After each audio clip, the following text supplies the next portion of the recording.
करिश्मा कपूर को अपना करियर बचाने के लिए 3 रातों तक सोना पड़ा था इस बॉलीवुड के गॉडफादर के साथ। गदर 2 को लेकर शाहरुख खान ने सनी देओल को एक ऐसी बात बोल दी कि गुस्से में उसने शाहरुख की ही पैंट फाड़ डाली। अगस्त 2023 से भारत के सभी एंड्रॉइड फोन से यूट्यूब पूरी तरह से बंद होने जा रहा है और ताजमहल जो काले रंग का बनने वाला था मगर एक गलती की वजह से नहीं बन सका। आखिर क्या थी वो गलती? 3 रातों तक मजबूरन करना पड़ा करिश्मा को ये गंदा काम। दरअसल राजा हिंदुस्तानी फिल्म में एक ऐसा गंदा सीन था जिसकी वजह से ऐश्वर्या, पूजा भट्ट और जूही चावला जैसे फिल्म एक्ट्रेस ने इस फिल्म को करने से मना कर दिया। इस फिल्म की शूटिंग के दौरान करिश्मा कपूर और आमिर खान ने लगातार 3 रातें बिताई, जिसके बाद करिश्मा की हालत इतनी ज्यादा खराब हो गई थी कि एक बार तो शूटिंग तक रोकनी पड़ी। वैसे जब ये सीन शूट हुआ तब इसमें किसिंग सीन पूरा करने में 3 दिन लग गए और करिश्मा कपूर के मुताबिक उन्होंने किसिंग सीन आमिर के साथ 3 दिन लगातार 6 घंटों तक किया। और जिस समय ये सीन शूट हो रहा था उस दौरान ऊटी में कड़ाके की ठंड पड़ रही थी और ऐसी ठंड में उन्हें सुबह 7 बजे से शाम के 6 बजे तक सेट पर भीगे हुए आमिर के साथ किस करना पड़ा। शाहरुख खान की डर के मारे हो गई पैंट गीली क्योंकि पठान की धज्जियां उड़ा देने वाली है गदर 2 और सनी देओल इस बार हैंड पंप नहीं बल्कि पठान की कमाई का खंबा उखाड़ने वाले हैं। करीब 22 साल बाद गदर का सीक्वल जो बनने जा रहा है, जो बड़े पर्दे पर स्वतंत्रता दिवस के मौके पर 11 अगस्त को रिलीज होगा।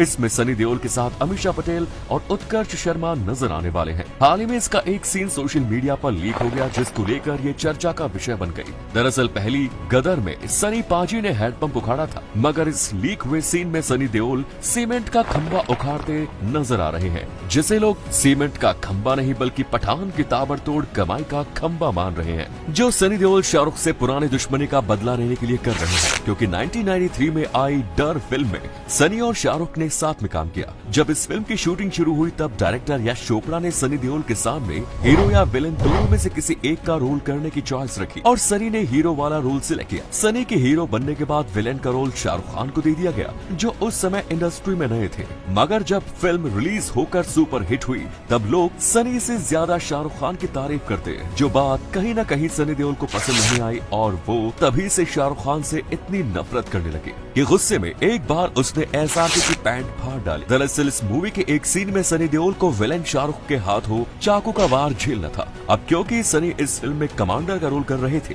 और शाहरुख उन्हें पीछे की जगह सामने से चाकू मारने वाले थे, इसीलिए सनी देओल को ये सीन कुछ सही नहीं लगा क्योंकि उनके मुताबिक एक आर्मी कमांडर को सामने से चाकू मारना संभव नहीं। हालांकि फिल्म के डायरेक्टर उनसे काफी बड़े थे, इसीलिए वो अपनी बात डायरेक्टर से मनवा नहीं पाए, जिसको लेकर सनी पाजी को इतना गुस्सा आया कि उन्होंने अपने जीन्स की जेबों में हाथ डालकर गुस्से में पूरी जीन्स फाड़ डाली। मगर सिर्फ सनी देओल ही नहीं बल्कि MC स्टैन ने भी हाल ही में फाड़ डाला शाहरुख खान का रिकॉर्ड। इस साल के big boss winner MC stand जब विनर की ट्रॉफी जीतने के बाद पहली बार इंस्टाग्राम पर लाइव आए तो करीब 5,41,000 लोगों ने उनके इंस्टा लाइव को ज्वाइन किया, जिसके साथ ही उनका ये लाइव सेशन इंडिया का मोस्ट व्यूड लाइव बन गया। उसके पहले ये रिकॉर्ड शाहरुख खान के नाम था, जिनके इंस्टा लाइव को एक बार करीब 2,55,000 लोगों ने देखा। अब इंस्टा लाइव आप भले ही देख लो मगर 2023 के अगस्त महीने के बाद से किसी भी एंड्रॉइड मोबाइल पर आप YouTube नहीं देख पाएंगे। दरअसल ऐसा माना जा रहा है कि आगे आने वाले साल में हमारे एंड्रॉइड फोन्स में से सिर्फ YouTube ही नहीं बल्कि गूगल के सभी एप्स डिलीट हो जाएंगे, क्योंकि कंपटीशन कमीशन ऑफ इंडिया के मुताबिक गूगल न सिर्फ भारत के अंदर गलत तरीके से काम कर रहा है बल्कि वो लोगों के ना चाहते हुए भी उनके ऊपर अपने ही एप्स थोप रहा है। दरअसल जब भी हम कोई एंड्रॉइड फोन लेते हैं तब उन फोन्स में पहले से ही गूगल के एप्स इंस्टॉल रहते हैं जिन्हें हम डिलीट नहीं कर सकते और ऐसे में गूगल जानबूझकर हमें इन एप्स का एडिक्शन बना देता है और फिर हम YouTube जैसा दूसरे एप्स को डाउनलोड ही नहीं करते। इसी को देखते हुए कंपटीशन कमीशन ऑफ इंडिया ने हाल ही में गूगल पर 936 करोड़ का फाइन लगाया और अगर गूगल ने इस फाइन को नहीं भरा तब उसके बेसिक एग्रीमेंट में चेंजेस कर दिए जाएंगे, जिससे इंडियन मार्केट में आने वाले एंड्रॉइड फोन्स में हमें गूगल का कोई भी एप्स देखने को नहीं मिलेगा। लेकिन 21वीं सदी की वो सबसे कीमती चीज चीज जिसके आगे पैसा, सोना और पेट्रोल कुछ भी नहीं। और यही चीज इंडिया को जम्मू कश्मीर के रियाशी डिस्ट्रिक्ट में 34 ट्रिलियन रुपीस के रूप में खजाना मिल गया। और ये रातों रात इंडिया की किस्मत सऊदी जैसा बदल सकता है। यानी कि जैसे 1938 में सऊदी के दमन इलाके में तेल मिलते ही देश की किस्मत रातों रात बदल गई, ठीक वैसे ही ये लिथियम भारत की किस्मत बदल सकती है, क्योंकि इस लिथियम का इस्तेमाल आज मोबाइल, लैपटॉप्स, कार से लेकर हर आधुनिक गैजेट्स में होता है। और इसी के चलते आज हर कोई इसे पाना चाहता है। मगर ताजमहल जो काले रंग का बनने वाला था, लेकिन एक गलती की वजह से वो नहीं बन सका। दरअसल शाहजहां एक काला ताजमहल भी बनवाना चाहता था, लेकिन इससे पहले कि वो इसे बनवाता, औरंगजेब ने उसको कैद कर दिया। ताजमहल के सामने वाले ग्राउंड बेहताब बाग में मिले कुछ काले मार्बल को देख कई लोग काले ताजमहल के इस थियरी को सच मानने लगे। मगर जब 90 के दशक में हुई खुदाई में ये मार्बल मिले, तब इनका रंग काला नहीं बल्कि सफेद था, पर ये समय के साथ काले पड़ गए। थियरी के अकॉर्डिंग शाहजहां के कैद में जाने के चलते ये नहीं बन सका, जबकि ताजमहल तो 1653 में ही बन गया और शाहजहां कैद में 1658 में गया। मतलब शाहजहां अगर चाहता तो 5 साल में आराम से काले ताजमहल पर काम शुरू कर सकता था। लेकिन शाहजहां जिस सऊदी से आए थे, वहाँ बनने जा रहा है पानी पर तैरता हुआ एक ऐसा शहर जिसमें करीब 60,000 लोग रह सकेंगे।